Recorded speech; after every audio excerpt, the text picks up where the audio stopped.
elements will know that, look, this part is not the path to glory. Exactly. This part is not the path to success. This is the right way to do so as to improve the society further. Absolutely. Brilliant one. All right, we need to go to our next conversation. Let's move on. Sometimes the most ordinary places hide the darkest secrets, waiting to be uncovered by chance or investigation. This was the case in Anambra, where a hotel owner vanished after operatives of the Agun Chamber security outfit uncovered a shrine and graves within the property. During the raid, security operators also found assorted charms and other ritual items inside the hotel premises. Although a few arrests were made, the hotel owner managed to escape before the operation was concluded. This reminds me of the Otokoto saga. The same thing. In Owerri, in Imo State. Same thing. 1996. Exactly. And now this. But first of all, hearing the story for the first time yesterday, what is going on in our society? No, it just shows that when you look as if things are changing, we discover that they are just, things stay the same. Because, like you said, this is just Otokoto all over again, and the same thing Otokoto that was at the tenant that was a guy that used to use that he's been doing that, but he did a little boy and then they caught him and they realized that they've been doing that over time. Because I find it shocking, unbelievably shocking, that there will be an hotel where people go, people patronize, people sleep, and then underneath will be great. When I first heard the story, I said it was not possible. That it just crap. That can such things be under an hotel so that people can come. You know, we used to hear stories that there are pastors that will bury human remains within their church so that people can out. That one person has a restaurant and all that. It's so sad that as advanced as things look, we are still primitive. A lot of us are still so primitive. Sure. Because even if you believe in juju, there's nothing wrong in believing in juju. If you want to do juju to say, okay, I don't know what you want to use the juju for, but for you to have human remains and graves and things like that under an hotel, and then you build an hotel on top of that, and so that people can come and is the hotel the biggest hotel in Nigeria? No, not is it the biggest hotel in Anambra? So why will you go to that extent? It just shows how primitive that we are. And I think that man should be found and made to face the wrath of the law. Yes. But it's a good thing that the government of Anambra took immediate action by demolishing that building, isn't it? Yeah, it is. You know, before now, when kidnapping was on the rise in Anambra, I think, was it under Peter Obi or after him? No, I think Obiano. Obiano, thank you.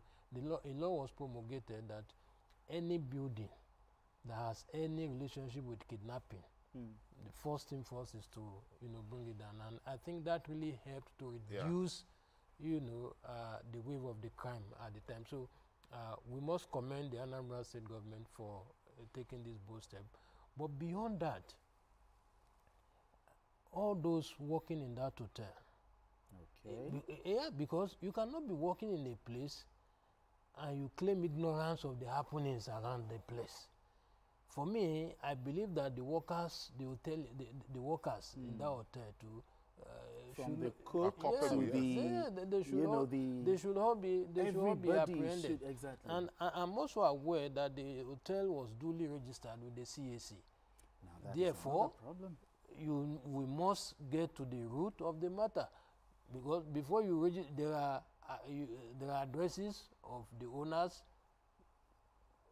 directors. I'm sure their names will be listed there. So I think government must take a step further to uncover, because when I learned that the man ran away, I was imagining how is it that somebody gave him a tip-off, or there was a connivance, because Nigeria is a funny. It's possible that it's a funny possible place. that it's not on the premises when the security people came.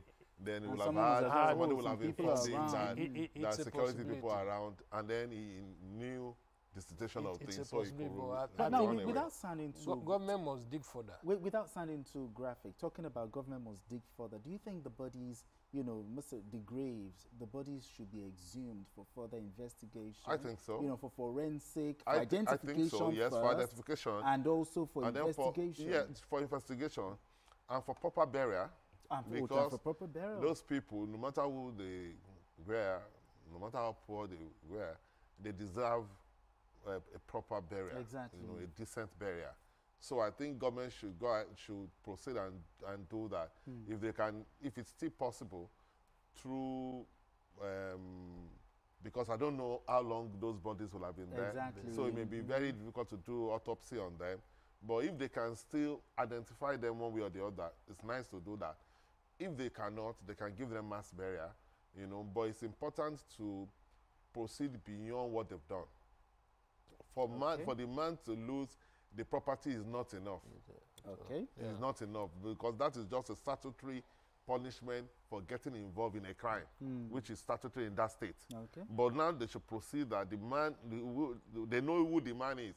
So the police people should be able to see how they can get hold of him. Because somebody like that who could do something like that, if he gets away with it, he will go and reenact something like that in another place. Yes. Exactly. Yeah. So they should not allow him to get away with it.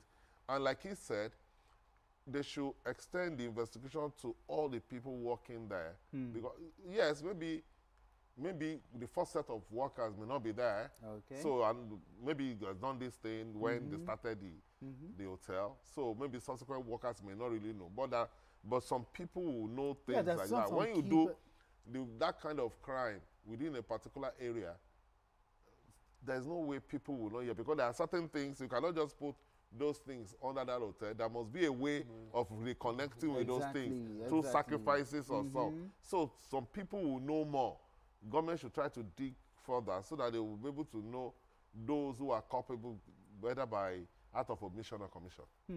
But insecurity, the issue of kidnapping, should there be stiffer punishments? You know, I think it was in in Edo States where it was death straight up. Yeah. That even the governor of Edo State back then, Senator Adams Oshiomhole, even signed. Yeah, So should there be stiffer punishment for, you know, that crime, kidnapping? Of course, there is, you know, in 2015, we had an interactive session with a very senior government official. Then that was at the peak of kidnapping in Kaduna and part of, you know, the Northwest.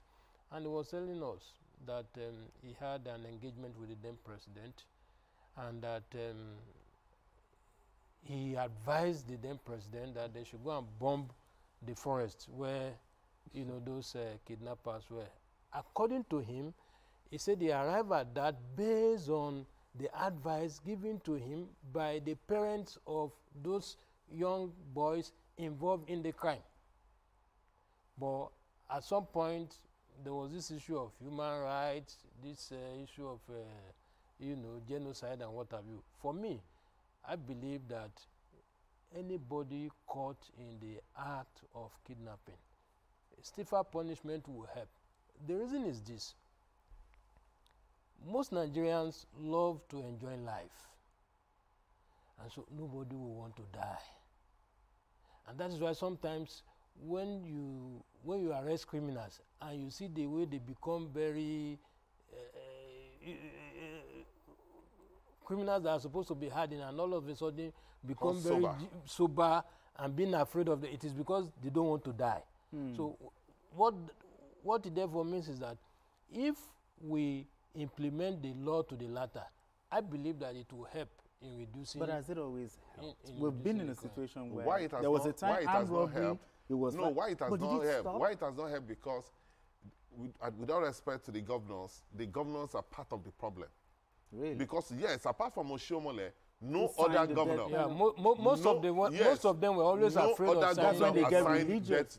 death warrant. But some of them have their reasons. Like maybe the investigation was not even done properly. It's So not that about that's not an excuse. it's not about investigation. not I all. remember Arigbe Shola, former governor of Osun State.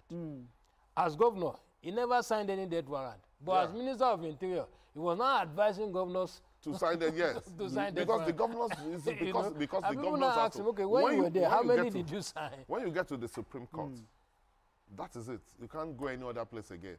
So normally what they are supposed to do, because what they do is that there's a back cell for those condemned. Okay. It's different from the normal inmates. Yeah. So, but they will give you the right, because to lose your life, they must see that things have been proven beyond reasonable doubt. So they will allow you okay. to get to the Supreme Court.